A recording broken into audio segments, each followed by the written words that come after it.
Nós estamos falando sobre família. Hoje é a quarta palavra sobre família. E o assunto hoje não poderia ser diferente, né? Família 4, a Páscoa. A Páscoa. Uma das maneiras que Deus, Ele grava as coisas na cabeça do povo dele. Nós somos o povo de Deus, temos uma cultura especial. Você sabia disso, né, irmãos? Que nós temos uma cultura especial, nós temos um tipo de música especial, a gente tem um tipo de roupa que a gente usa, a gente tem um tipo de comida que a gente come, a gente tem um tipo de bebida que a gente bebe, a gente tem um tipo de jeito de tratar a esposa, de tratar o marido. A gente tem um jeito, todo um jeito nosso, ou pelo menos deveria ter. A Bíblia ela dá os padrões todos, né? A autoridade máxima sobre toda a família é a Bíblia, né? Como nossos irmãos disseram ontem aqui, não é o que nós achamos, não é a nossa opinião. Nossa opinião é importante, tudo, mas ela sempre está submissa à palavra de Deus. Então, quem manda na minha casa, você nunca ouviu falar assim dentro de casa, quem manda aqui sou eu, né? Na minha casa, quem manda é a palavra de Deus. Quem manda lá é o verbo. Que tem opinião minha que é furada, tem uma opinião da pastora Carmen que é furada. E aí ela nos traz sempre de volta. Tem o perigo de a gente ser parcial. Quando a palavra dirige, então não tem esse perigo de a gente ficar dando cabeçada. Porque ela é a verdade, é o nosso manual de instrução. E Deus, quando Ele quer fixar alguma coisa na cabeça do povo dele, Ele inventa uma festa. Então, você vai ver no povo judeu várias festas. Nós vamos falar um pouco dessa festa, que é uma festa espiritual, que é comum entre nós e os judeus, né? Nós somos cristãos, Jesus era judeu, Ele era um judeu de verdade mesmo, e cumpriu toda a lei do judaísmo, em tudo que era necessário, e nele nós cumprimos toda a lei. Então nós não somos salvos pela lei, nós somos salvos pela graça, né? Mas é em Cristo, quando nós confiamos nele e nos baseamos nele. Então, uma das festas, são várias, e uma delas é a Páscoa. Então nós vamos ler, como eu falei que nossos projetores todos quebraram, e agora não quebrou ontem, né? Não tem lugar aberto, não conseguimos comprar, então só semana que vem, se Deus quiser. Então você vai ler bastante Bíblia. Então se você não carregou seu celular aí, que as Bíblias aqui, né, agora tem que carregar, né? Você vai abrindo aí. Então você já abre aí sua Bíblia em Êxodo capítulo 12, que é o texto que dá nós vamos ficar bastante tempo nesse texto. Então você deixa aberto, e aí quando eu falar o versículo, a gente vai lá para ler, amém? Então, o ser humano ele tem um problema sério, irmãos. Nós temos um problema de memória. Então a gente vai... muitas vezes nós começamos bem e vamos esquecendo dos princípios. E é como um casamento, né? Um camarada casa, fala que está apaixonado, que vai se dedicar, que vai ser uma bênção, que vai ser fiel. Aí com o tempo vão se esquecendo aqueles princípios, aquelas promessas, aqueles votos, até chegar um momento que tem dois estranhos morando junto e aquilo não significa mais nada. E da mesma forma que no casamento, nós temos um casamento com o nosso Deus, e ele precisa ser cultivado. E uma das formas que a gente faz, por exemplo, no casamento entre marido e mulher, é comemorar o dia do casamento, né? A data do casamento. Eu e a pastora Carmen, toda vez que tem a nossa data, muitas vezes não dá no mesmo dia, porque a gente tem tantas coisas para fazer, mas naquela semana a gente dá uma fugidinha, dá um jeito, né? De ir num lugar legal. Depois que comeu, que a barriga está cheia, a gente fala, exageramos, né? Então a gente fica junto num lugar, só eu e ela. A gente tem muito prazer de ficar com a família, mas nessas datas a gente fica junto, Então a gente comemora e reaviva e lembra, né, de quando nós nos conhecemos, lembra de como que ela estava, de que comida nós comemos a primeira vez que saímos, lembra? Nós comemos um bife à parmegiana, né? Coisa linda. E então é um momento. Então, da mesma forma, irmãos, nós sempre temos que lembrar. No caso do povo cristão, nós temos a ceia do Senhor, né, que é o pão e o vinho, que nós lembramos da morte de Jesus. As igrejas evangélicas fazem essa cerimônia uma vez por mês, mas isso não é bíblico, não está assim, tem que ser uma vez por mês, né? Isso para nós usarmos pão e vinho e lembrar. O povo do começo da Bíblia, no Novo Testamento, a ceia, eles comemoravam toda a reunião, todas as vezes que eles se reuniam, todas as vezes. Por exemplo, se eles se reuniam uma vez por semana, era uma vez por semana que eles tomavam a ceia. Então tinha que ter uma logística, quando a igreja cresceu muito, ficou muito complicado, a ponto de o apóstolo Paulo ter que começar a separar gente só para cuidar só disso, porque era muito pão, era muito vinho para distribuir para aquelas, imagina, 3.000, não sei quantos, 5.000 pessoas, é complicado. E no nosso caso nós temos a ceia que a gente comemora. Você pode comemorar na tua casa, o pai de família senta, canta um hino, lê um trecho e lembra que Jesus morreu e ressuscitou. E uma vez por ano o povo judeu comemora a Páscoa. Isso foi uma ordem de Deus para o povo judeu. Isso está em Êxodo 12. Já está aberto aí Êxodo 12, está tudo aí certinho. Capítulo 12, versículo 3 em diante. Digam a toda a comunidade de Israel que no 10º dia desse mês, todo homem deverá separar um cordeiro ou um cabrito para a sua família, um para cada casa. Se uma família for pequena demais para um animal inteiro, deve dividi-lo com o seu vizinho, o seu vizinho mais próximo, conforme o número de pessoas e conforme o que cada um puder comer. O animal escolhido será macho de 1 ano, sem defeito, e pode ser cordeiro ou cabrito.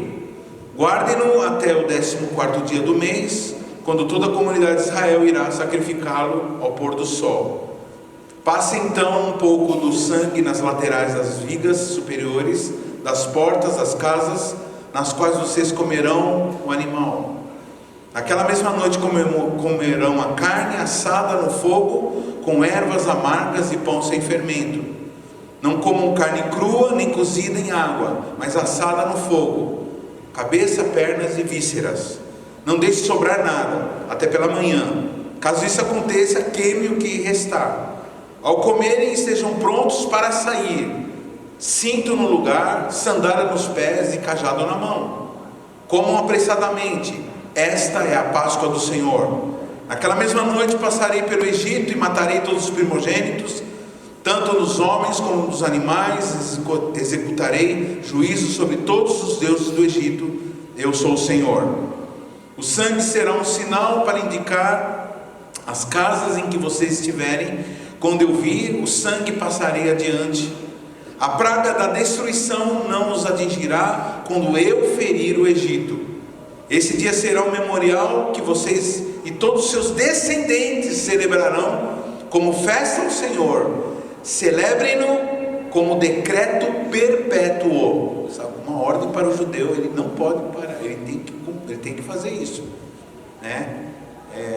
Pastor, nós precisamos comemorar a Páscoa. Nós não precisamos, mas o judeu, quem é judeu, tem que comemorar isso aqui, porque foi uma ordem perpétua. Não é só no Velho Testamento, mesmo os judeus que são cristãos, eles têm que comemorar, porque é uma ordem para o povo judeu. Agora você vai para o versículo 22, esse mesmo capítulo. Molhe um feixe de sopo no sangue que estiver na bacia, passem o sangue na viga superior, nas laterais das portas. Nenhum de vocês poderá sair de casa até o amanhecer. Quando o Senhor passar pela terra para matar os egípcios, verá o sangue na viga superior e nas laterais da porta, e passará sobre aquela porta, e não permitirá que o destruidor entre na casa de vocês para matá-los. quando os seus filhos lhes perguntarem o que significa essa cerimônia. Então até hoje você vai ver lá na festa judaica, enquanto eles vão comemorando tudo isso, até hoje é assim, na família judaica. Sempre eles chamam um menino, se a família não tem menino, eles contratam um menino, eles dão uma graninha para o menino. E ele vai lá, ele vai nas casas que não tem menina, que não tem menino, eles são pagos para fazer isso. Eles entram na casa e falam assim: tem alguma coisa diferente nessa casa? Eles falam essa pergunta. Então eu vou explicar por que eles falam isso. Alguma coisa aconteceu diferente essa noite? Vocês estão sentindo a diferença? O que significa essa cerimônia? Responda-lhe: é o sacrifício da Páscoa do Senhor que passou sobre as casas dos israelitas no Egito e poupou nossas casas quando matou os egípcios. Então o povo curvou-se em adoração. Então, numa festa judaica, 4 vezes o menino pergunta. Esse menino pode representar Jesus, esse menino pode representar o Espírito Santo, quer dizer, perguntando: alguma coisa aconteceu? O que mudou em você depois que você comemorou essa data? O que aconteceu com você depois que você fez o congresso de homens? O que aconteceu depois que você saiu do congresso de mulheres? O que aconteceu com você depois que você participou desse culto? Foi mais uma cerimônia religiosa da religião dos meus pais? Foi isso? Uma coisa que a gente foi lá e fez isso. Então o judeu, ele é obrigado a pensar se alguma coisa mudou na vida deles depois daquela cerimônia.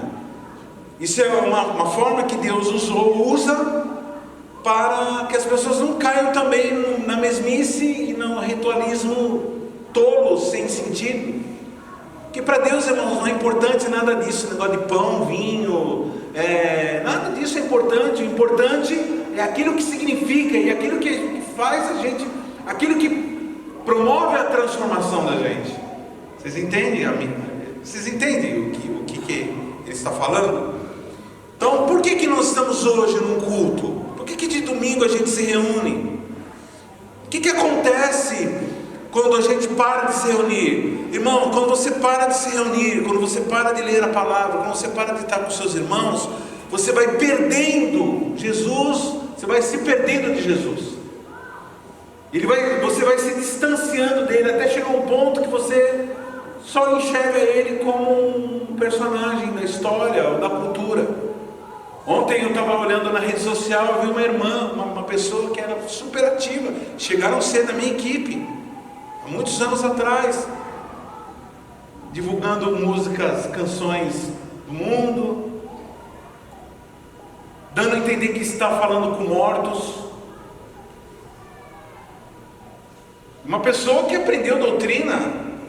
Aí você fala assim: mas o que aconteceu com essa pessoa? Por que essa pessoa está fazendo isso? Então, irmãos, as pessoas vão esquecendo-se de Deus e se distanciando do povo, se distanciando das cerimônias, se distanciando das comemorações, se distanciando das festas, do ensino da palavra, até chegar um ponto que aquilo não significa mais nada. Quando uma pessoa falta num culto, eu fico desesperado, e não é religiosidade da minha parte não, irmãos, entendam. Quando uma pessoa não vai no culto, quando ela não achou importante, ficou em casa por algum motivo, eu fico muito preocupado, porque eu sei aonde isso vai dar. A gente tem um pouquinho de perspectiva, né? De cachola. Estava comentando ontem com os irmãos assim, quando os nazistas começaram a politicamente estabelecer medidas do tipo: seguinte, o judeu não pode mais ter loja. Quando aconteceu isso, quando eles começaram a perseguir os judeus, falaram assim: não pode ter loja, mas tudo bem, fica aí, mas não pode ter loja. Se quiser trabalhar de empregado dos alemães, você pode, agora você empresário não pode ser. Irmãos, nesse momento, quando aconteceu isso, muitos judeus, muitos mesmos, acharam ruim, reclamaram, mas é a política, né? Fazer o quê?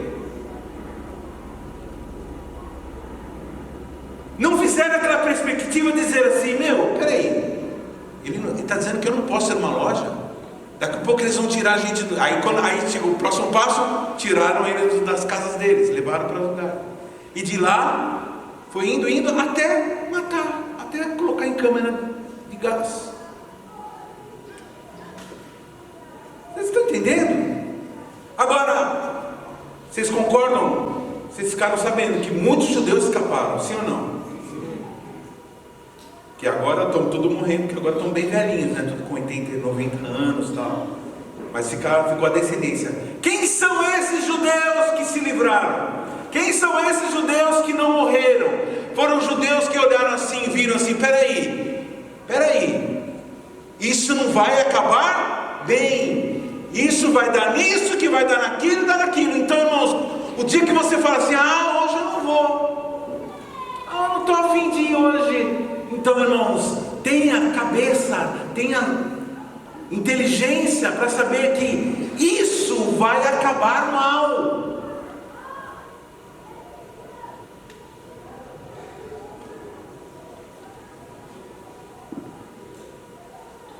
Então, se você tiver um pouco se nós tivermos um pouquinho assim de perspicácia, tivermos 2 neurônios, né, mais do que um neurônio, que possam se conectar e dar informação para o outro, a gente vai entender que o caminho da perversidade, ele é fácil. Eu não estou falando de frequentar. Muitas vezes nós estamos aqui, mas não estamos aqui. Por exemplo, eu queria fazer uma pergunta. Você está aqui? Quem está aqui? Tá bom, é bom que você está aqui. Então nós precisamos lembrar da história da nossa libertação. Eu quero que você escolha um irmão aí do seu lado, pode ser com sua esposa, e você vai contar brevemente, em 1 minuto, 2 minutos, o dia que você se converteu, o dia que foi para valer mesmo, o dia que você falou assim,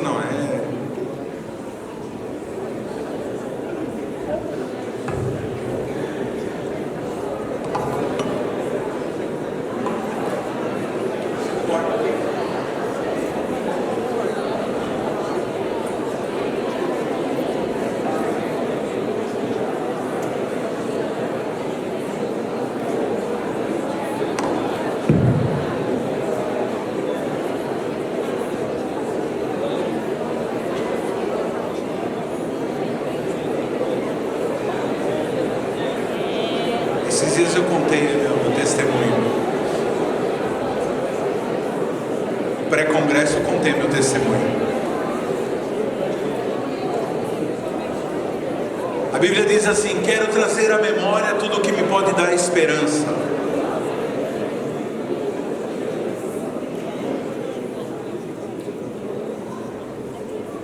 Esses dias a pastora Carmen chegou em mim e falou assim: quando te conheci, você estava vestindo um macacão.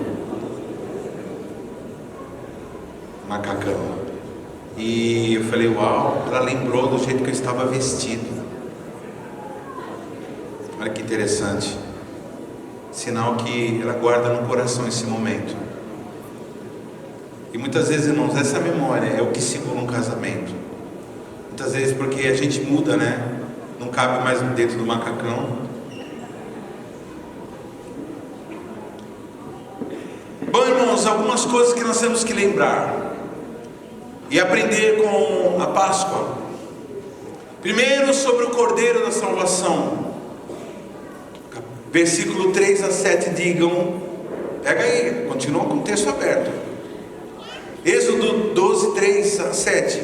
Digam a toda a comunidade de Israel que no 10º dia desse mês todo homem deverá separar um cordeiro ou um cabrito para sua família, um para cada casa. O animal escolhido será macho de 1 ano, sem defeito, e pode ser o cordeiro ou cabrito. Versículo 7. Passe então um pouco de sangue nas laterais das vergas das portas superiores das casas nas quais vocês comerão o animal. Versículo 13: o sangue será um sinal para indicar as casas em que vocês estiverem. Quando eu vir o sangue, passarei adiante. A praga da destruição não os atingirá, quando eu ferir o Egito. Versículo 27 agora: respondam-lhes: é o sacrifício da Páscoa do Senhor, que passou sobre as casas dos israelitas no Egito e poupou nossas casas quando matou os egípcios. Então o povo curvou-se em adoração. Então a primeira coisa que eles precisavam lembrar era do Cordeiro. E nós cristãos, a primeira coisa que nós pensamos é no Cordeiro. O pastor Diogo subiu aqui, a primeira coisa que ele começou a falar sobre Jesus, cantou sobre Jesus, as canções foram todas sobre Jesus, sobre a vida, sobre a morte, sobre a ressurreição de Jesus. Quem é o Cordeiro de Deus? Jesus. Jesus, quando ele aparece para João Batista, já agora com o ministério começado, Jesus começou o ministério e agora ele vai para ser batizado por João Batista, para cumprir tudo aquilo que tinha que ser cumprido, para ser um exemplo para nós. João Batista, ao avistá-lo, disse o quê? Então as pessoas acabam transformando isso em reza, em palavra sem sentido. Então, na cristandade, o pessoal fala assim: eis o Cordeiro de Deus que tira o pecado do mundo. Amém. Aí você pergunta para esses manos assim: o que significa isso? Eu sei lá. Aprendi desde pequeno assim, a gente falar assim, é assim que é assim, é o que é mesmo, verdade. Vocês entendem, irmãos? Que nós precisamos entender o que nós estamos falando. Quem foi o Cordeiro de Deus? Aquele que morreu antes da fundação do mundo. A Bíblia diz que Jesus é o Cordeiro morto antes da fundação do mundo. Ou seja, para Deus não existe hoje, amanhã, depois da manhã. Para Deus existe o presente contínuo. Deus que inventou a cronologia, Deus que inventou o tempo. Jesus é o sacrifício que sempre existiu. Lá no Éden você vai ver Adão e Eva pecando e um cordeiro morrendo para cobrir a nudez deles. A nudez quer dizer agora que eles estão sem cobertura. Antes a cobertura deles era o pai. Agora o que acontece? Eles pecam, se rebelam contra Deus, se distanciam de Deus, ficam culpando um ao outro. Mas mesmo assim Deus, com toda a misericórdia, estabelece o quê? Desde lá mostrando que haveria uma remissão. O cordeiro morreria. E o cordeiro morrendo, um inocente morrendo no lugar do culpado. O sangue daquele inocente seria a paga, e a pele daquele cordeiro seria a proteção. A nossa casa é Jesus. Fala para assim: a minha casa é Jesus.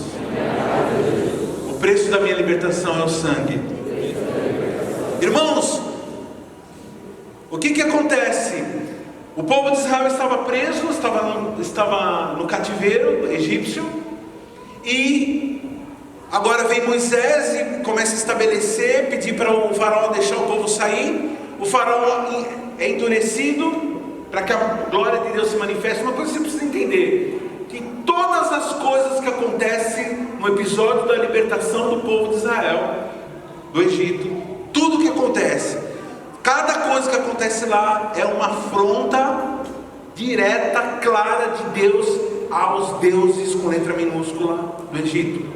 Então cada praga daquelas que iam acontecendo era um deus que eles adoravam, um deus falso que eles adoravam, que estava sendo afrontado. Está vendo? O Nilo, está vendo? Eu transformo ele, eu mato o Nilo se eu quiser. Então, com sangue. Está vendo? Isso, aí ele começa. Cada praga era uma afronta aos deuses. O sol escurecendo, que era um dos deuses, cada uma. E aí na última praga foi a praga dos primogênitos, onde que todo primogênito egípcio era consagrado aos deuses. E nesse momento os deuses que os egípcios confiavam tanto não eram capazes de protegê-los. Você tem uma ideia, irmãos? toda a casa de egípcio, toda a casa do egípcio na porta, naquela trave, né, que era uma madeira assim, outra assim, onde segura para a pessoa entrar, que é a batente, né, não sei como é que chama hoje, batente mesmo, né, é onde a gente instala a porta. Em toda parte tinham inscrições dos deuses, como se os deuses, aqueles deuses, fossem aqueles que guardassem as portas.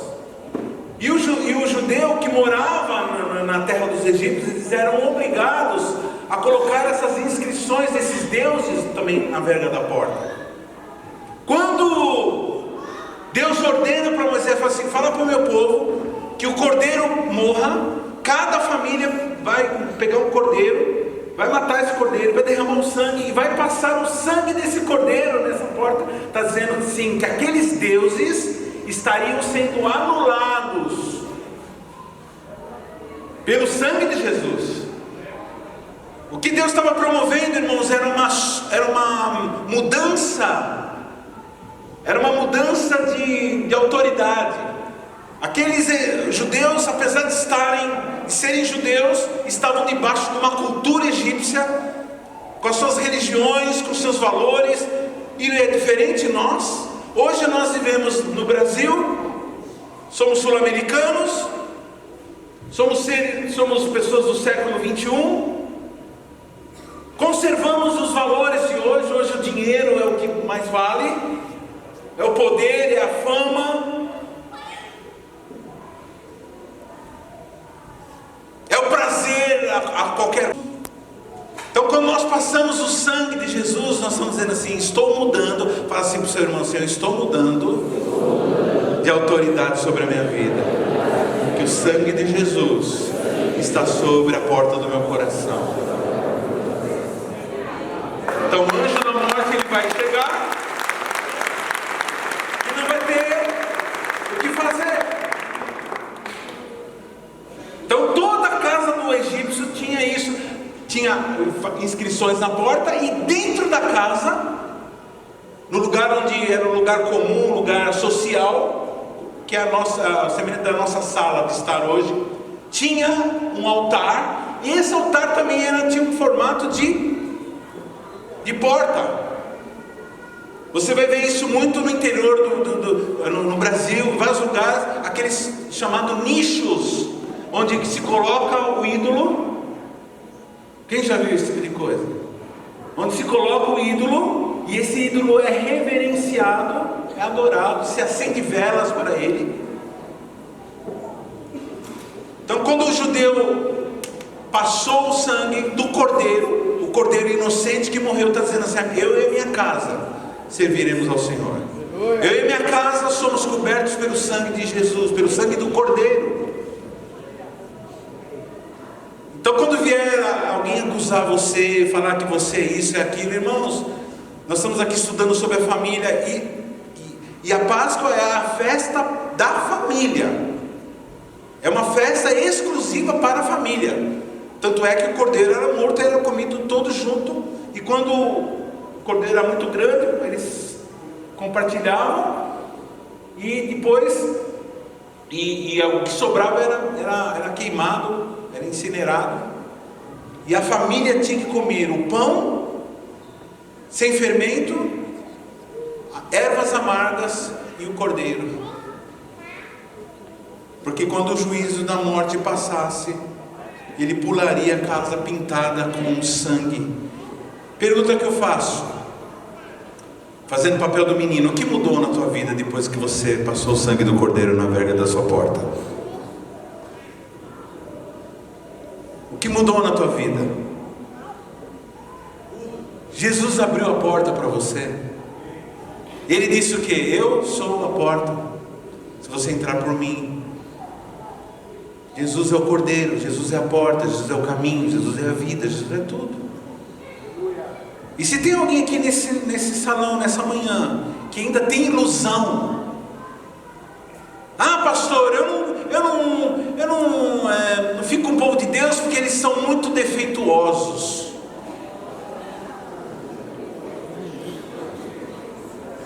mocinha? Bichão, hein? Poxa.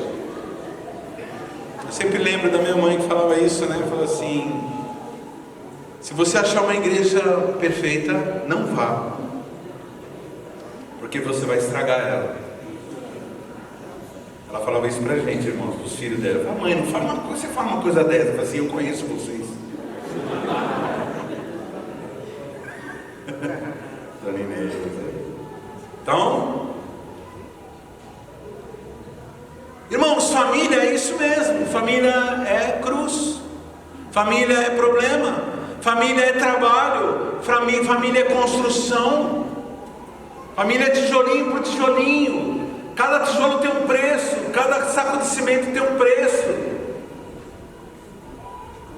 Família é perdão, é você ter que perdoar, você ser humilhado. Família serve para nos humilhar, irmão. Pessoa que não é humilde, ela não consegue viver em família. Fala para o seu irmão assim: pessoa que não é humilde não consegue viver em família. Porque tem uma coisa que humilha a gente, é família. Já começa quando a gente é pequeno, que fica mandando a gente fazer isso aqui. Vai e fala coisa, mas não quero falar, tô com vergonha. Vai lá e fala, rapaz, vai lá. Cumprimenta a visita. O outro também. O outro também. Né, Aninha? Tem que ficar beijando todo mundo, mas que coisa mais esquisita. Eu já fui humilhado agora, né? Foi lembrado. A pessoa que é tímida não gosta de ser lembrado quando está numa multidão. Tem gente que prefere morrer do que aparecer em público, né?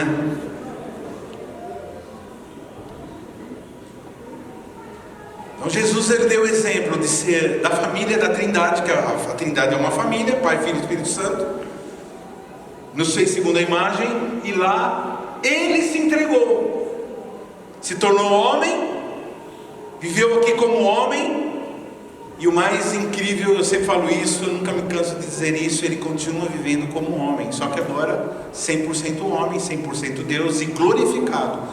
Aqui era 100% homem, 100% Deus, só que ainda não tinha sido glorificado. Mas depois que ele morre, ressuscita, está à destra do Pai, glorificado. Fala para o teu irmão assim: tem um ser humano no céu. Não é uma fumacinha, não é uma energia. Ele é um ser humano, carne e osso. Nós vamos comer com ele, comer. Eu saiba comer, você come com gente física. Nas bodas do Cordeiro. Amém? Quem ama o Cordeiro aqui? Então adora o Cordeiro. Abre a tua boca, começa a adorar o Cordeiro. Adora o Cordeiro, o Cordeiro Santo. Te exaltamos o Cordeiro Santo de Deus e declaramos as suas maravilhas. Seu Espírito se manifestará nesses dias, trazendo vitória às nossas vidas. Quem tentará contra o braço forte do Senhor? Quem impedirá o seu agir? Quem poderá nos resistir? Se a palavra de vitória já foi liberada, qual é a palavra de vitória? Ele vive, ele ressuscitou, o Cordeiro de Deus que morreu, viveu, morreu e ressuscitou e vive à destra do Pai, intercedendo por nós.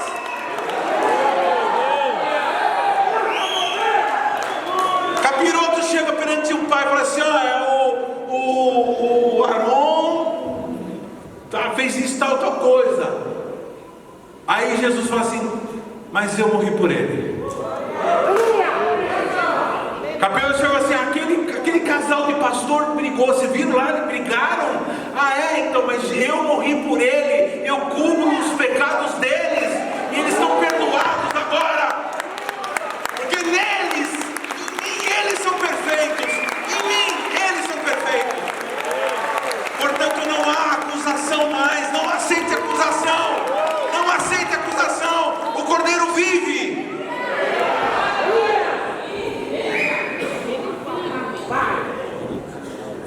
Então, no que esse fato mudou a sua vida? Outra coisa importante, irmãos. Primeiro detalhe é o Cordeiro. Segundo detalhe da Páscoa é o pão sem fermento. Pão sem fermento quer dizer várias coisas. Uma das coisas é que, como eles tinham que sair rapidamente, não daria tempo para fermentar, porque eles não iam na padaria comprar o fermento flash, mano. Não tinha isso. Então, como que é feito o fermento, hein, Márcia? Cadê a Márcia? Como é feito o fermento? É o próprio pão mesmo que acaba fazendo o próprio fermento. Quando a Márcia, porque a presbítera Márcia, ela faz um pão, ela está vendendo por R$40 cada pão. É brincadeira. Ó, Márcia do céu, se você vender seu pão por R$40, a pessoa vai ficar, pagar com dó na primeira, mas depois que comer, aí vai virar freguês. Que eu tô ligado, você foi em casa ontem, levou pão. Quando eu cheguei, eu falei assim: cadê o pão da Márcia? A Carmen falou assim: as meninas comeram tudo. Meninas não comem tanto assim, mas comeram. Doce ilusão, né? Que menina não come, né? Então, assim, irmão, o que quiser pão sem fermento quer dizer o seguinte: não deu tempo para fazer o fermento, não deu tempo, então é um pão rápido, é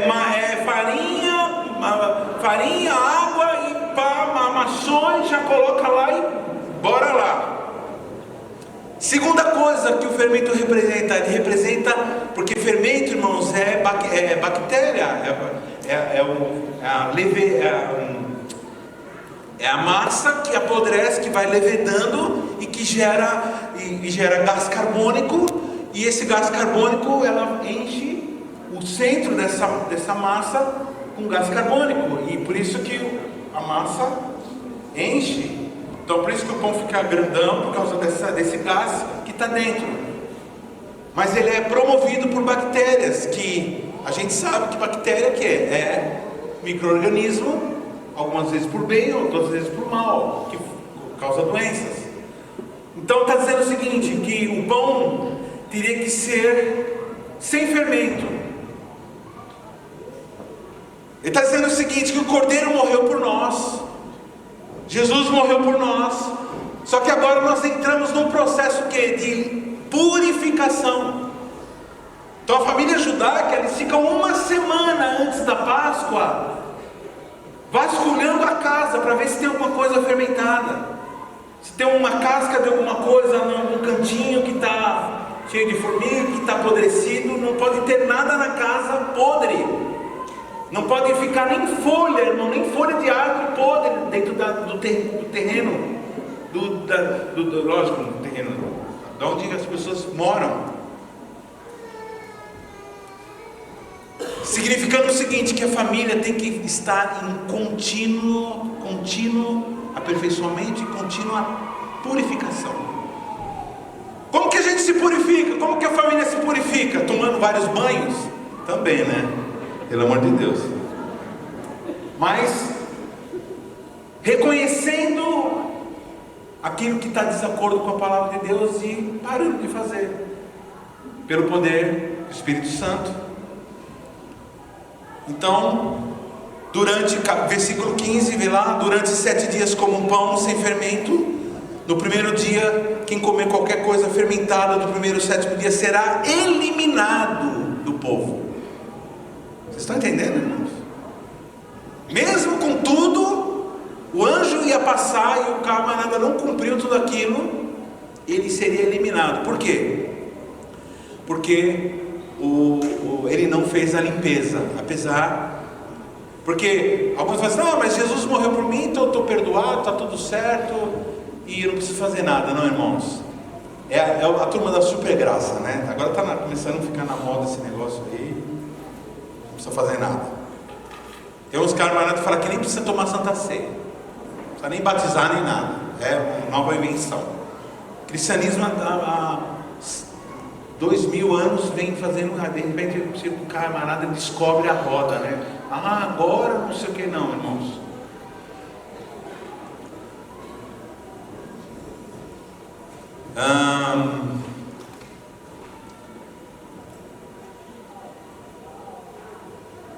Jesus morreu, e aí a gente começa todo um processo de purificação.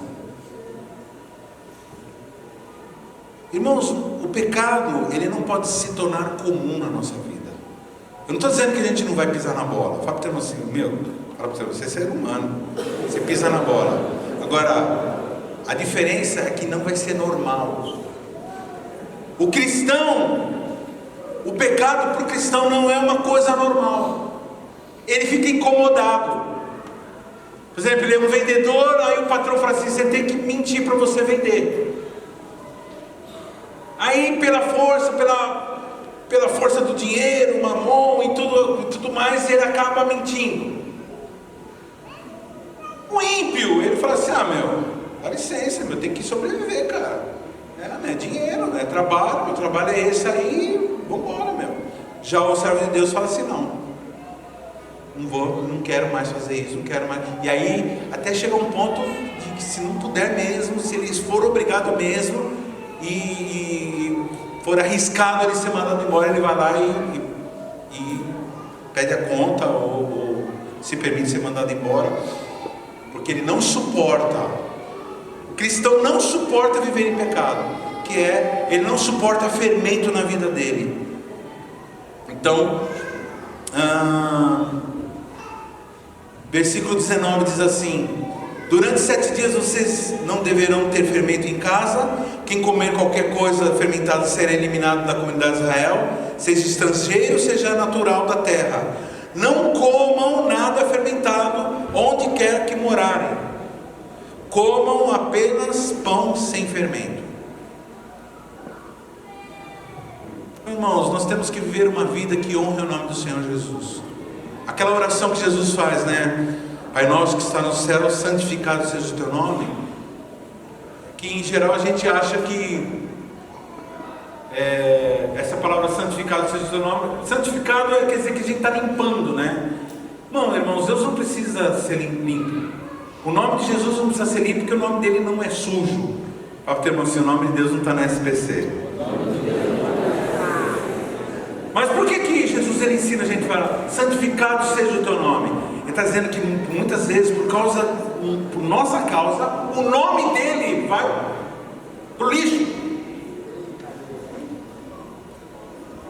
Então, se você, meu irmão, tem levado o nome de Deus para o lixo, então para de levar o nome de Deus para o lixo. Quer saber se uma pessoa é confiável ou não? Vê o estilo de vida que ela leva, vê como que ela age no dia a dia dela, se ela honra a Deus ou se ela não honra a Deus. Depois decide o que você vai fazer em relação a ela, se você vai manter amizade com essa pessoa, ou se ela vai se tornar o alvo da tua intercessão. Então, meu irmão, o nome do Senhor, fala para o teu irmão assim: o nome do Senhor tem que ser honrado na tua vida. Esse é o teu compromisso. Então faz o seguinte: vasculha a tua vida. Vasculha a tua vida. Presta atenção. Uma vez por ano, o que eu faço? Eu faço isso e falo para os irmãos fazerem, como os judeus faziam também. Fazem até hoje. Dá uma arrumada na casa. Cômodo por cômodo. Agora em dezembro, irmãos, eu demorei 1 semana para arrumar minha casa. Quando eu falo arrumar, pastor, arrumar, você arruma num dia só, não, irmãos. O problema era mexer em cada gaveta, cada armário, no quarto da bagunça, na minha oficininha, em todos os lugares eu fui indo. Mas saiu sacos e mais sacos e mais sacos. Tinha coisa que eu pensava: não vou jogar fora. Por exemplo, CD, eu tinha um monte de CD. Mas são CDs tão bons, DVDs, pregações, que hoje está tudo na plataforma lá, só acessar. Mas se guarda, eu vou precisar disso aqui. Quem é do tipo que é acumulador aqui? Irmãos, tem muito mais acumulador do que levantou a mão aqui. Mas um grande problema de todo acumulador é que não aceita que é acumulador. Eu vou te dar mais uma chance para você não mentir para o homem de Deus. Quantos aqui se consideram? O que é? Acumulador é qualquer pessoa que está andando na rua e fica olhando assim. Nossa, um isopor. O cara compra compra um negócio, põe isopor lá na calçada. Aí vai um cidadão que ele viu na internet que dá para transformar isopor em resina. Nossa, mas você fez a resina? Não. Quando você vai fazer? Não sei. Mas instalar o isopor.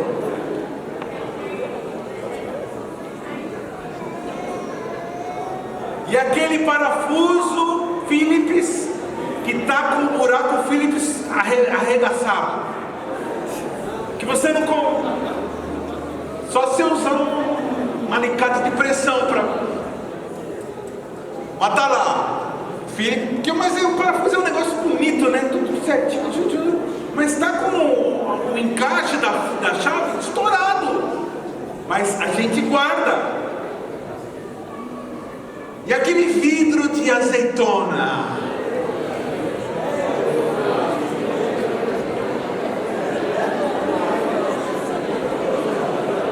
você sabe o que é isso, irmão? Espírito de miséria.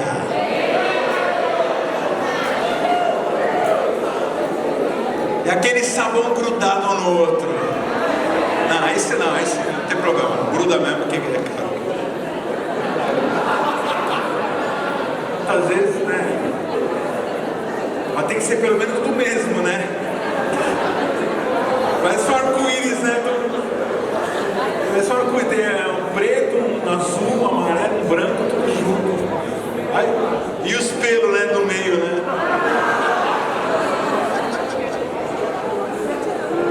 Então faz uma limpeza na tua vida, faz uma limpeza na tua casa, vê tudo que está escondido, livro de esoterismo, de macumba, de coisa, daquele santinho que a tua avó te deu, que aquilo lá, guarda a memória do amor que você tinha pela tua avó, com não sei quem, mas joga fora tudo que é maligno, joga fora da tua vida, tira os teus costumes malignos, limpa a tua casa, tira a levedura da tua casa, porque essa é a vontade do Senhor. Para algumas pessoas, limpar a casa é se afastar de algumas amizades. Aquelas amizades que te puxam para baixo, tá? Você entende? Aquela amizade que você fala assim, eu estou com problema com meu marido, eu não aguento mais, tal. E ela fala assim, separa. Vai lá, manda bala. Ixi, homem é que nem biscoito. E perde um, vem 8. Vai nessa, ainda mais homem. Homem de verdade, todo homem é homem com H, né? Coisa mais difícil é achar homem hoje em dia, irmão. Tem uns caras que tem barba, mas só isso. A cabeça deles é totalmente, são chorões, né? Que a gente costuma aqui, né? Os chorões. Irmãos, homem de Deus, fala, olha, cadê os homens da CQL aí? Homem aqui não chora, homem?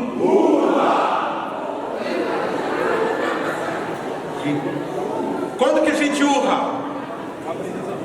Na presença de Deus. Homem sequelita só chora na presença de Deus. Homem não fica ouvindo música brega, música de...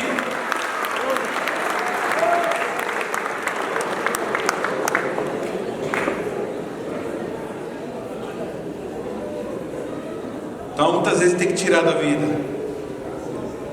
Isso está no Novo Testamento também, 1 Coríntios, agora eu vou dar tempo para você achar, 1 Coríntios capítulo 5.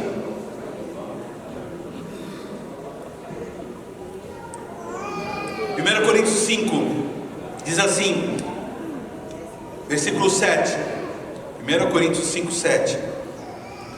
Livre-se do fermento velho, para que sejam massa nova e sem fermento, como realmente são.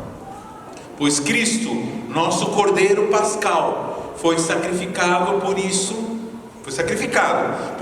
celebremos a festa, não com fermento velho, nem com fermento da maldade, da perversidade, mas com pães sem fermento, os pães da sinceridade e da verdade. Por que ele fala aqui pães da sinceridade?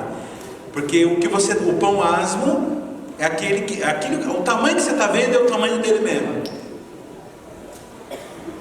Não tem maquiagem. É o pão mesmo. Aquilo que você vai comer. Então, às vezes porque o pão com fermento ele é desse tamanho, mas o que você vai comer mesmo. Quem já pegou um pão e amassou ele? Pãozão que desse tamanho fica desse tamanhozinho. Aquele é o de verdade. É o pão da sinceridade. Amém? Então, primeiro símbolo a se reportar é o cordeiro. Segundo é o pão sem fermento. Terceiro símbolo, as roupas e a pressa. Tinha que colocar roupas para a viagem e um cajado para se proteger dos animais, porque naquela época tinha muito animal. Então você podia estar no meio, andando em algum lugar, de repente chega um bicho, como chama aquele? Uma hiena, e aí você vai ter que ter uma arma na mão, aí você tem que ter um bordão para pelo menos assustar, dar um tempo, ter uma chance de vida, para poder subir uma escarpa. Então, um cajado e roupas fáceis, roupas gastas, só roupas para bater. Significa que pressa. Eles tinham que colocar um cinto. Então eles comeriam essa Páscoa, comeriam esse cordeiro, essa erva amarga, esse pão asmo, já vestido com as sandálias, colocando as sandálias, o cinto, a roupa de viagem, como alguém que está partindo. Isso significa o seguinte, meus irmãos, que nós estamos aqui de passagem. E eu que sou mais velhinho do que vocês, porque aqui é uma igreja de jovem, né? O único velho que tem aqui, só eu. Pastor Paulo não, pastor. Você viu ele pulando onde aqui?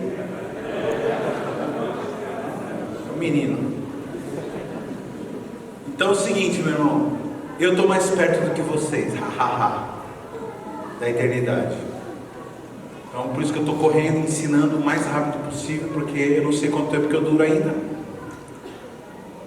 Mas pelas contas da idade normal de quem é saudável, tem o que mais do que uns 20 anos, 80 anos. Então, a vida aqui é passageira. A vida é passageira. Então não pare de olhar para a terra como um lugar permanente, meu irmão. Pare de brigar por causa de herança. Tem família que quer, no interior principalmente, chega a matar um outro. Quem já viu essa história? Que é pessoas da mesma, primos, que se matam por causa da herança do vô, sendo que vai ficar tudo aqui, meu irmão. É marido e mulher que se separa e os dois se matam por causa de armário, de geladeira, de cachorro, de disco velho. Vai lá no meu lixo, pega lá tudo lá. Vocês entendem, queridos? Que 99% das coisas que a gente fica estressado com as pessoas por causa de besteira, 99%, que a gente esquece que a gente vai acabar nessa terra, e aí só porque é eternidade. Por isso que a Bíblia diz, o grande sábio Salomão disse assim: eu prefiro estar na casa do luto do que na casa da festa, porque na casa do luto todo mundo cai em si. Então se você é o tipo da pessoa que fica aí, não, que eu preciso agora fazer uma onda, que eu preciso agora mostrar que eu sou do bom, presta atenção que a tua vida passa. Você que anda querendo trair a tua esposa, presta atenção. Você que está andando atrás do prazer passageiro. Você que está pensando aí que podia ter arrumado um marido melhor e que, ele falou que meu perfume é cheiroso. É? Para com lambisgoice, menina. A pastora Andressa falou assim: pai, o senhor queria muitos neologismos, né? Eu não acho palavra, né? Tem palavra melhor do que essa? Pare com lambisgoice. Neologismo. Eu queria uma palavra nova. Anota aí e põe depois no Aurélio da próxima geração. Roupa sem pressa. Ao comerem, versículo 11. Ao comerem, estejam prontos para sair, cinto no lugar, sandália nos pés e cajado na mão. Comam apressadamente. Essa é a Páscoa, para a gente lembrar que a gente está de passagem. A nossa terra não é aqui, a nossa pátria não é aqui. O Egito não é o nosso lugar, irmãos. Nós estamos no Egito. Não sei se você sabe que nós estamos no Egito, né? Quem sabia disso? Aqui é o lugar, é o Egito. Aqui. Meu irmão, hoje antes de sair de casa eu falei para Arão, ele estava indignado, né, com os desmandos do governo, do sistema judiciário brasileiro e tal. Eu falei assim, Arão, tudo isso daí é para comprovar que a gente não tem que ter esperança nesse Egito aqui, não, meu irmão. Injustiça sempre aconteceu, irmão. Tu fala assim, você viu um moço, o homem que entrou lá, matou. Irmãos, as pessoas entravam numa tribo, matava todo mundo, criança, para invadir um território por causa de caça. Matavam todo mundo. Hoje, lógico, a motivação hoje é o quê? É diversão. E matam criança por diversão. Mas se matava antes para dominar o território. E matavam crianças, matavam mulheres, matavam animais e tudo. O ser humano sempre foi um crápula. Desde que o ser humano se afastou de Deus, ele é um crápula. A injustiça sempre reinou, meu irmão. Nossa, viu agora? Nossa, os tempos estão terríveis. Não, irmão, é que a gente agora está aqui vivendo. Depois de uma idade você começa a ficar cansado de tanta injustiça. Mas a injustiça sempre houve na terra e sempre vai haver, até Jesus voltar e acabar com tudo. Aí nós reinaremos com Ele, aí governaremos. Então, nós irmãos, aqui, fala o termo assim, aqui é o Egito. Fala o termo assim, veste a sandália da preparação do Evangelho da Paz. Coloca o cinto, coloca a roupa de viagem, que nós estamos de passagem.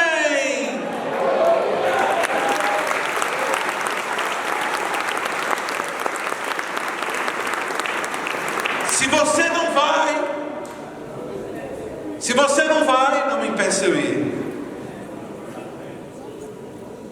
Caminhando eu vou para Canaã. Caminhando eu vou para Canaã. Também. Caminhando eu vou para Canaã. Glória a Deus, caminhando eu vou para. Aponta para o teu irmão e fala assim: se você não vai, eu sinto muito. Se você não vai, não me impeça eu ir. Se você não vai, não me impeça eu ir. Glória a Deus, caminhando eu. Quem vai para lá? Quem vai para o céu? Quem vai para o céu? Essa terra não é nosso lugar. Para de sonhar. Nossa, pastor, para de sonhar. Não para de viajar na maionese. Vive da melhor forma. Trabalhe. Tenha uma vida correta. Mas pare de achar que aqui é eternidade. Aqui não é eternidade, irmão. Talvez seja depois, não sei como é que vai ser, né? Novo céu, nova terra. Mas esse tempo aqui vai acabar. Meu pai e minha mãe, para eles já acabaram. Estão na glória, aguardando agora a nossa volta. Fala o termo assim, se você for antes de mim, avisa todo mundo que vai ter festa quando eu chegar.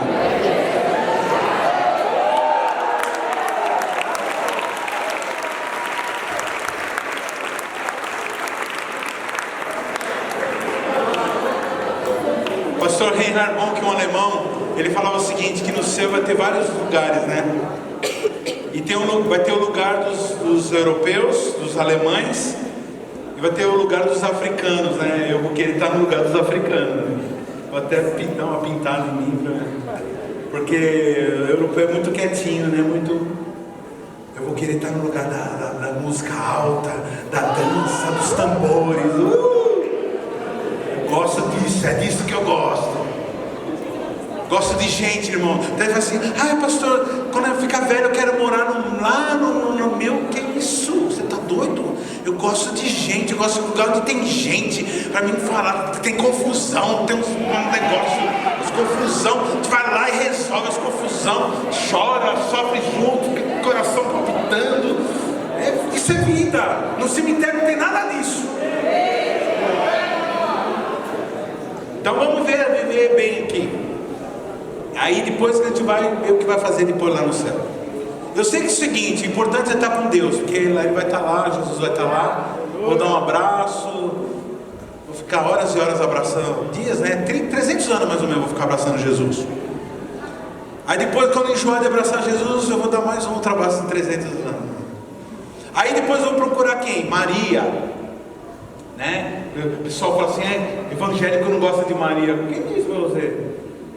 Maria foi a primeira pessoa que aceitou Jesus nela, aqui ó. E ela, o que ela recomendou? Ela falou assim, fazei tudo o que ele vos mandar. Então eu obedeço Maria. O que a Maria mandou fazer? Obedecer a Jesus.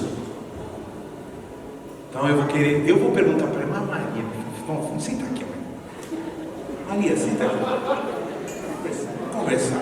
Não me conta, menina do céu. Como que era esse negócio? Porque você recebeu uma revelação. O que ela recebeu? O anjo falou para ela que ela queria ser o Salvador do mundo. E como assim? Aquele menino lá subindo no sofá assim, sabe? Tipo fazendo, olha mãe, como é o equilíbrio. Vai quebrar o pescoço, pelo amor de Deus, Salvador do mundo. Imagina ter que cuidar de Jesus. Que doideira é essa? E o menino que não xingava, não falava palavrão, velho. Que não roubava bolinho da panela. O cara que cata coisa antes de... Eu vou querer conversar com Maria. Maria é uma pessoa... Irmãos, eu estou falando isso baseado na Bíblia, que a Bíblia, bem-aventurada é entre as mulheres. Então, irmãos, eu vou conversar com Davi, vou fazer um sonsaço com ele. Imagina, você tocar com Davi. Não sei como é que vai ser a agenda dele lá em cima, mas eu vou querer tocar com ele, meu. Ele vai me achar um péssimo músico, mas não estou nem aí, meu. Vou chegar lá, vou tocar. Então, irmãos, eu sonho com a eternidade.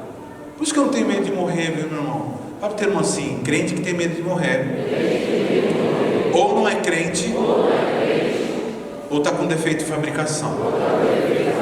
Então, trata de consertar isso na tua vida. Porque o crente, meu irmão, para o cristão a morte é lucro. Ah, mas você deseja a morte, meu irmão? Eu desejo estar com Jesus, seja qual o esquema que for. Nunca vou provocar a minha morte. Mas eu já falei para você, se eu pegar uma ziquezira ruim de morte, se eu puder esconder, eu vou embora, porque eu quero ir para o céu. Agora, se for coisa que dá para resolver, a gente resolve, né? Agora, às vezes, meu irmão, é um alívio, e para a glória, glória a Deus, para dar trabalho para filho, né? Meu Deus, quero isso não. Eu falei para André Sparon, falei assim, ficar doidão, não lembrar mais de vocês, ficar lá, me coloca com os outros velhos doidos, para a gente ficar falando doideira junto lá, até Jesus me levar. Fica lá, né, com raiva, porque, é estressante, né, ficar... O que mudou depois dessa palavra em relação aos outros domingos? Mudou alguma coisa em você? Outro aspecto interessante, a glória da Páscoa cristã. Hoje, irmão, nós comemoramos não um cordeiro, um bicho. Hoje nós comemoramos Jesus, o Cordeiro de Deus que morreu numa cruz. Esse é um grande mistério, irmãos. Eu nunca vou entender. Eu me limito a aceitar o presente que Ele me deu de ter morrido.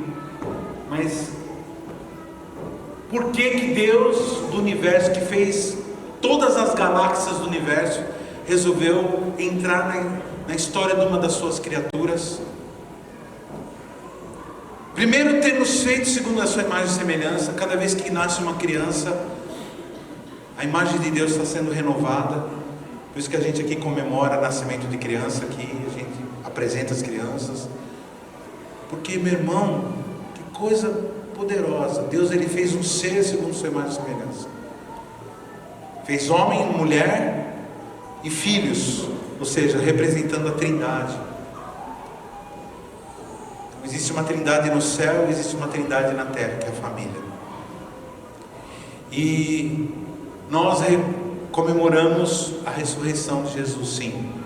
E ela aconteceu num domingo. Isso é histórico, isso está na Bíblia. Morreu numa sexta-feira, sexta, sábado e domingo, e no domingo ele ressuscitou.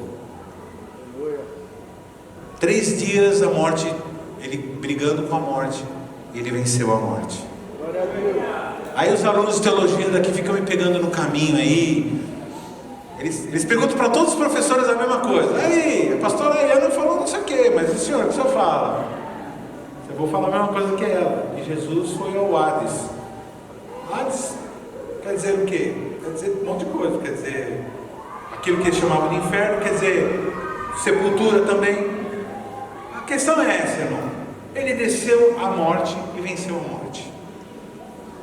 Ah, mas ele não tomou a chave da mão do diabo, do inferno e tal. Eu não sei se nem esse inferno tem chave. Se é chave, se é Philips, se é parafusadeira, maquita. Eu só sei de uma coisa. Que ele tem na mão a chave. E na verdade ele é a chave. E nós nele conseguimos entrar. Fala assim, faz assim comigo. Temos que ter o mesmo formato de Jesus. Quem tiver o formato de Jesus, entra. Porque no céu só entra filhos de Deus, segundo a imagem de Cristo. Então hoje, abra sua Bíblia em Romanos 8, eu estou terminando já. Fique em paz. Romanos 8, 11 diz assim: se habita em vós o Espírito daquele que ressuscitou. Vou esperar você abrir, perdão. Estou acostumado com um projetor. Romanos 8, versículo 11.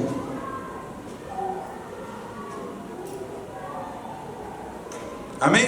Quem achou, diga amém. Amém. Se habita em vós o Espírito daquele que ressuscitou a Jesus dentre os mortos, esse mesmo que ressuscitou a Cristo Jesus dentre os mortos, vivificará também o vosso corpo mortal, por meio do seu Espírito que em vós habita.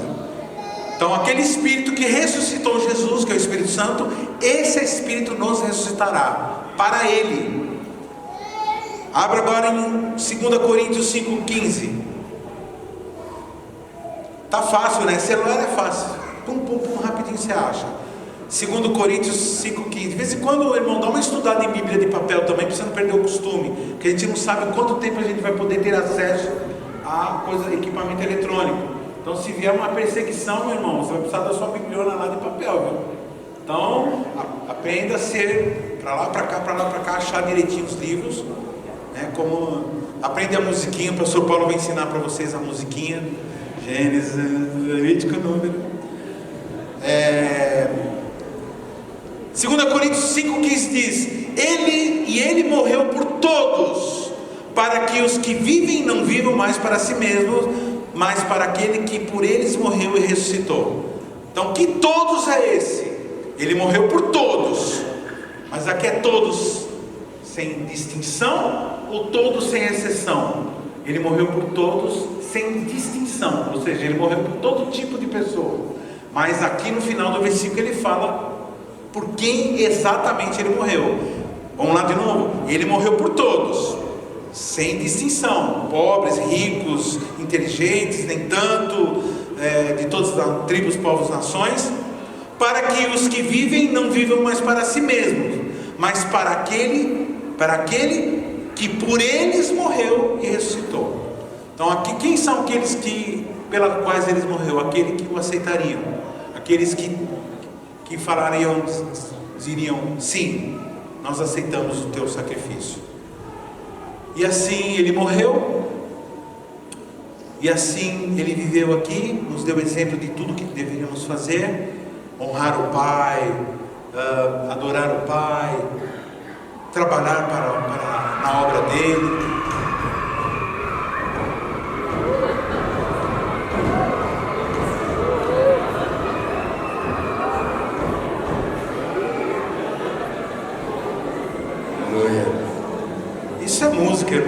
música.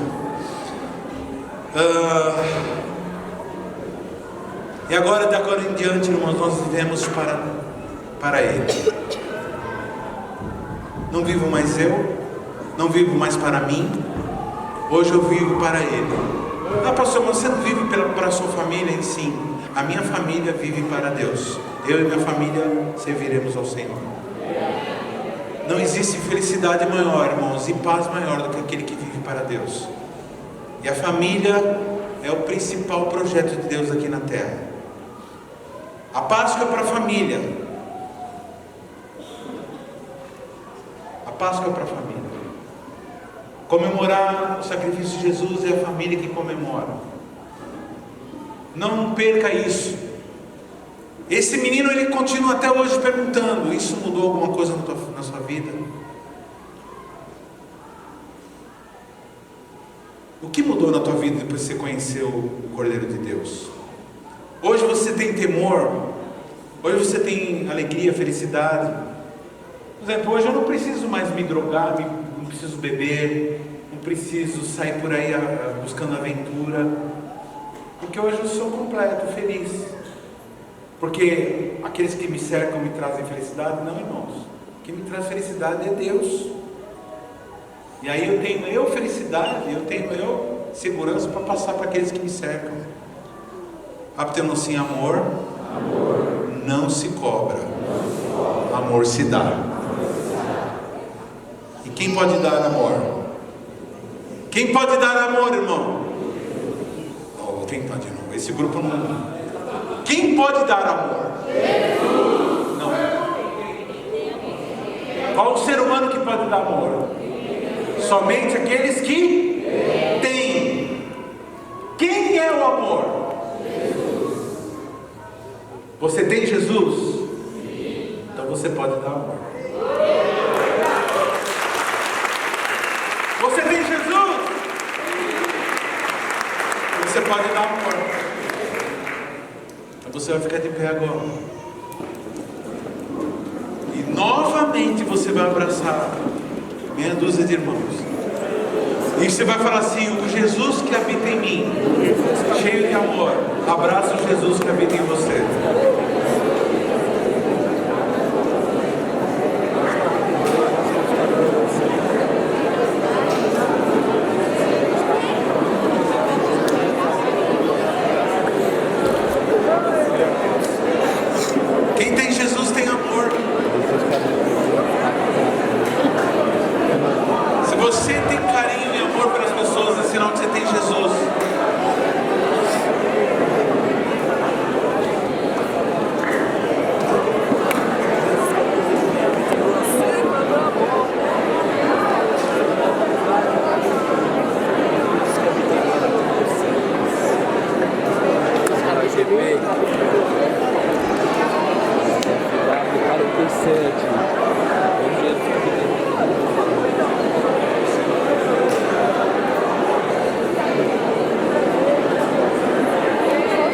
Feliz Jesus.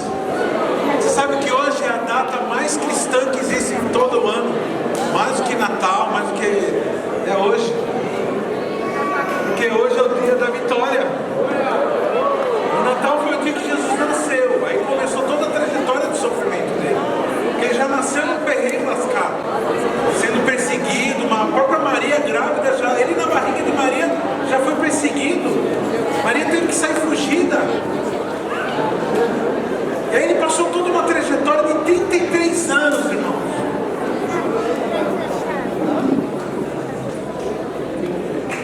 Açoitado,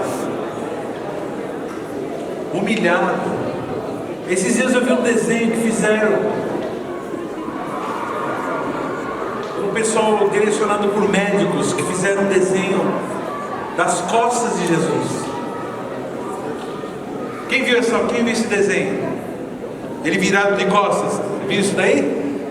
As costas, todas as costelas, a parte de trás, todas saindo para fora.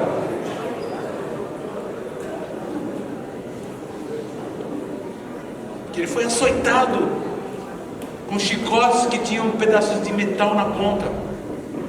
E cada vez que aquele chicote batia, ele entrava na carne. Na hora que ele puxava, arrancava pedaço.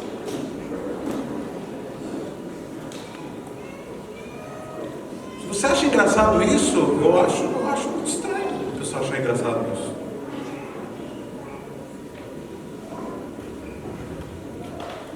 O cristianismo não pode virar isso. Achar engraçado o sacrifício de Jesus. Eu vejo pessoas brincando com dom de línguas, brincando com o sacrifício de Jesus, brincando, fazendo piada. Tem algumas companhias de humor no Brasil que põem Jesus como uma pessoa imoral, envolvido com várias mulheres. Então, se você está achando normal, achar engraçado, você acha normal essas coisas, você dá risada de piada contra o cristianismo, você não sabe o que você está fazendo.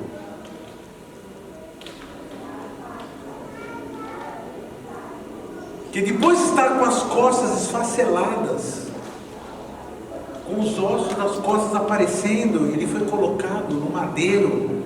E não era madeira aparelhada, era árvore cortada nesse ratão mesmo, e cheio de farpa. Na hora que colocaram ele, aquelas farpas promoviam mais dor. Penduraram ele no madeiro e o peso do corpo ficava puxando para baixo, as costas ensanguentadas, a cabeça com coroa de espinhos. Naquele momento, irmãos, todo o inferno fez uma festa, achando que eles tinham tido vitória. Mesmo conhecendo a Bíblia, eles achavam que ainda tinha chance para eles serem vitoriosos.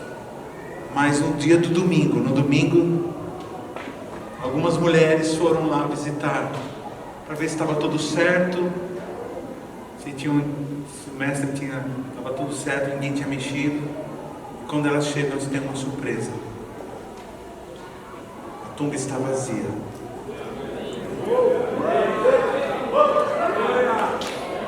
Eu e a pastora Carmen estivemos nesse lugar. Logicamente que os historiadores não dão certeza. Nós fomos no Jardim da Tumba, que fica bem em frente o Gólgota, né? O Monte da Caveira. Nesse momento, queridos, nós sentimos: Senhor, tudo que o Senhor fez foi por nós. O que o Senhor fez por nós é impossível nós pagarmos, é impossível, não tem como pagar. O que nós podemos fazer, Senhor, é aceitar o que o Senhor fez por nós como presente e sermos gratos e fazermos canções e nos dedicarmos e alugarmos galpões como esse e reunirmos gente e festejarmos e falarmos do Teu nome. Às vezes agora as pessoas falam assim: essa fala de Jesus, mas lógico que a gente só fala dele, que se não fosse ele, irmãos, a gente não teria a vida eterna. E nem teria nem vida aqui, a nossa vida aqui seria um inferno. E é um inferno para quem não conhece Jesus ainda.